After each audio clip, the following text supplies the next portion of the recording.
Many of the core aspects of Hyflex methods are just the logical outcome of theoretical shifts in thinking about education, combined with changes in technology, society, and student profiles.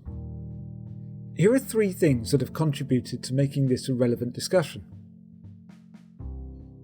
The Hyflex vision of giving students maximum flexibility and variation in modes of delivery assumes the importance of placing student experience at the centre of the learning process. That process, the assumption is, should be directed by the student's needs, access, and availability.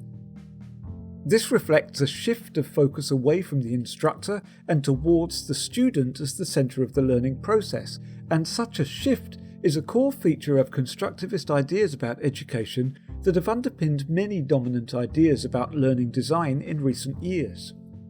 If you want to know more about it, it's something we explore in our short course on inquiry-based learning. For now though, it's enough to say that the assumptions of student-directedness that underpin Hyflex models are consistent with the direction education has been following for many years. Over the years, there's been a symbiotic relationship between the ways in which students have changed and learning technologies have changed. New technologies have fundamentally changed the ways in which we access and use information, and those technologies have changed the students we teach.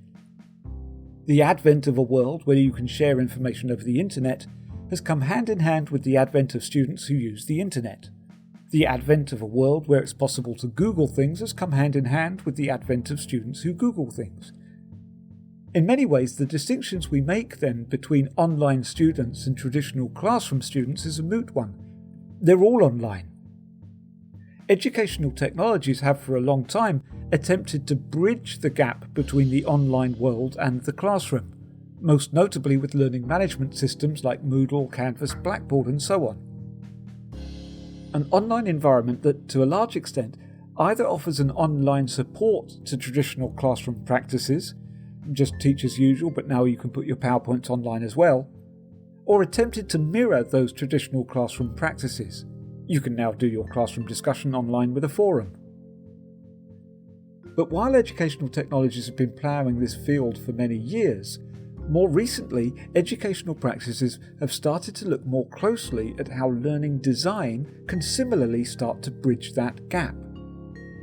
Beatty refers to work by Sands, Ori, Martinson, Rasmussen, the delightfully named Bonk and Graham, Power, all looking to develop teaching methodologies that serve fully online students without abandoning our current classroom students. Some have called this mode neutral, some have called it multi-access learning.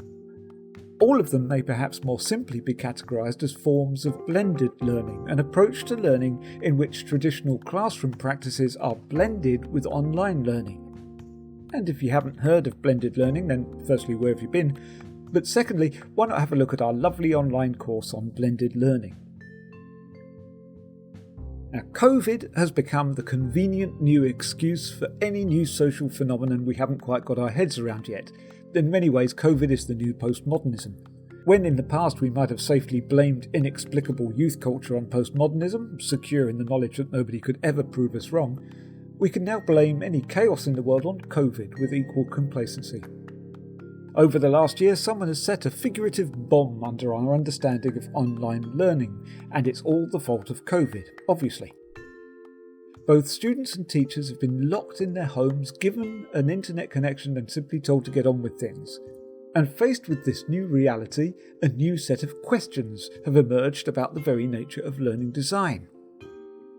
Online learning, people have realised, is simply not the same as classroom learning.